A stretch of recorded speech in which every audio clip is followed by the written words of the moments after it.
Hi everybody. So I wanted to talk about the second video. Um, I went into the role of Jan Klein, the nurse, um, the clinical research coordinator, and a lot of what she was going through with her kids and stuff. I'm not a single mom, but I am a mom, and I can see the burnout. Well, first of all, I guess I wanted to talk about all of her struggles with the principal investigator, the doctor, and trying to get her to kind of fudge some things. I can definitely see where that was um, a huge struggle, and I can imagine it where I'm interning in everyday life. But it, yeah, it would be. I could see when you're exhausted, you're not getting enough sleep, and you have all these other concerns with family and other stuff in your actual job, how it would be tempting to just do whatever the easiest thing is. But I'm a in the workplace, I'm a pretty strict rule follower, like the Girl Scout that she talked about. Anyway, so I think I wouldn't have I mean, everybody would probably say they wouldn't have trouble following the rules and not taking the shortcuts, especially when they're stressed and tired and experiencing burnout with their work. But yeah, I don't know. I don't know. That would be, I can't see myself doing that, but I know probably everybody says that too. So, yeah, so, and I thought it was strange. Like they kept flip-flopping between telling these stories and like acting them out, and her, the nurses, just the struggles with the doctor, the principal investigator, and like all the self-care stuff. And I kind of wasn't catching on, maybe because it's late and I'm tired, but I was like, what does this have to do with that? And like, I know what burnout is and you need self-care and all that. And she was definitely stressed, but what wasn't this about, like integrity with research? And I was not getting it for a bit, but it does make sense because when, yes, you're experiencing burnout and stress in the workplace, that's when you tend to take shortcuts and make mistakes and all that. So, and I see it in the hospital all the time where, I mean, nurses are short with, especially, I'm in my food service rotation right now, and the nursing staff, how short they are with the food service workers, the order takers, like they call them up and they're just so short and snarky with them. And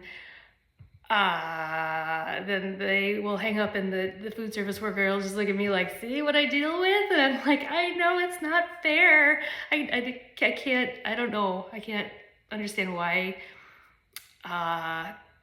one department would be short in temper with another department. I know it happens for sure, obviously. And that stinks. And it seems like food service gets the brunt of everyone's bad days, but at least at this hospital. So I guess that's where I was gonna ask questions of you all, because you've probably all been through, or maybe you are going through your internships now. Some of you are, I think. My clinical preceptors were burnt out because they were short, and then they had me to deal with, and they weren't happy with that. So, I mean, I worked 7-hour days and just sitting constantly, unless I was going to visit with patients. But there was they didn't take breaks. They ate at their desks, and the dietitians did. And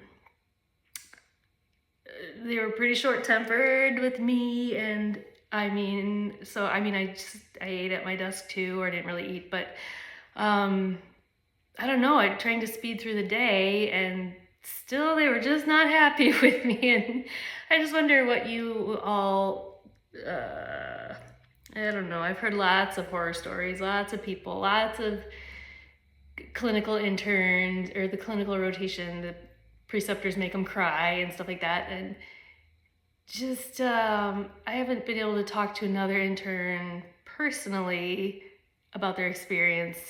So, I just wonder how do you all handle that when, because the preceptor is like a supervisor, and this nurse had to keep going to her supervisor for guidance, and that supervisor seemed to be, they had a good relationship, and it seemed like nurse was comfortable going to supervisor with these questions and how to handle the primary principal investigator and his weird requests. And so like that kind of stuff isn't going on with my preceptors, but the burnout stuff, like they didn't care that I had sick children and I had to stay home 2 times because it was winter and my kids were sick and my husband had to be out of town for work. And I don't have any family here, and they dinged me on my clinical skills 2 survey for that. Like they knew